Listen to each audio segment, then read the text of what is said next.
Astrian woke slowly, not because it could afford to, but because it didn't know how to wake any other way. Under the domes, there was no real morning.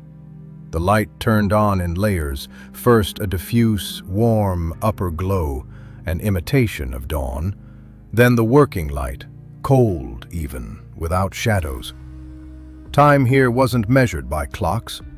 When the pumps on the agricultural levels began to hum deeper and steadier, the city knew the day had begun. Plantations occupied entire sectors. The domes there were higher than the residential ones and more transparent. The glass was always slightly fogged from the inside. Condensation slowly ran down its surface. Inside, rows of plants aligned to the centimeter. Dense lettuces with rigid leaves, low grain crops pressed close to the soil. Algae pools, dark, almost black, the water moving slowly, thickly, like something alive. Everything grew differently here than on Earth. Roots clutched the substrate aggressively, as if the plants understood. This was a closed space, and any place under the light had to be held at any cost. The air inside the agricultural domes was warm and humid. It smelled of life, slightly acidic, slightly sweet. People came here not only to work, just to stand, to look at the green color that over 10 years had become a rarity, almost a luxury. Children were brought here in an organized way, in small groups. They were shown leaves, water, roots. They were told simply, "This is food." Residential domes were lower. The light there was always more economical, the corridors narrower, the ceilings closer. Here the city was easy to hear: ventilation, elevators, the distant hum of systems. Doors were often left slightly open. It was warmer that way, and calmer, hearing that someone was living nearby. In Astrian, unspoken rules applied. Don't waste what you don't need, don't break what still works, and don't ask questions if you're not ready for the answer.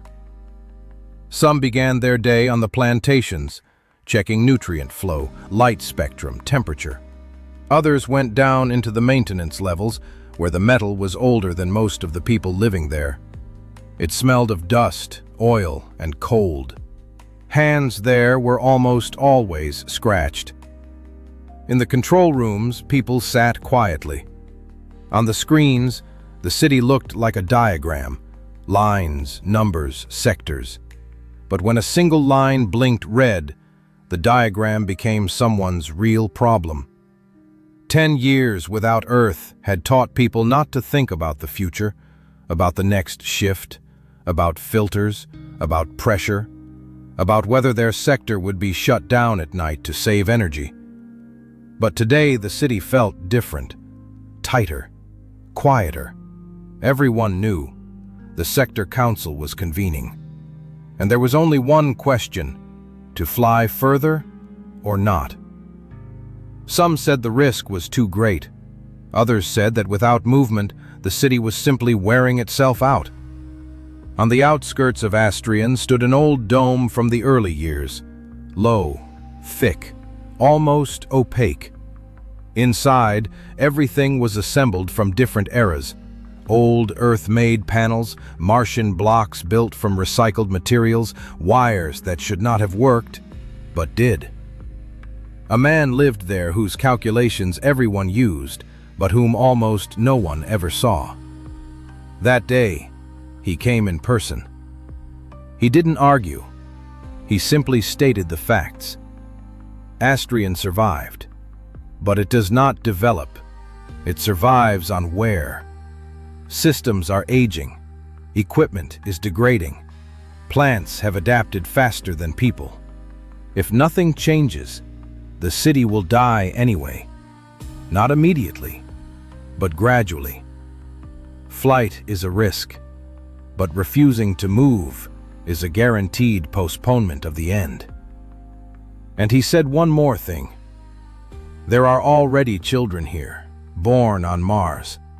For them, Earth is not a home, and the decision made by adults will determine whether these children will have a future or only survival.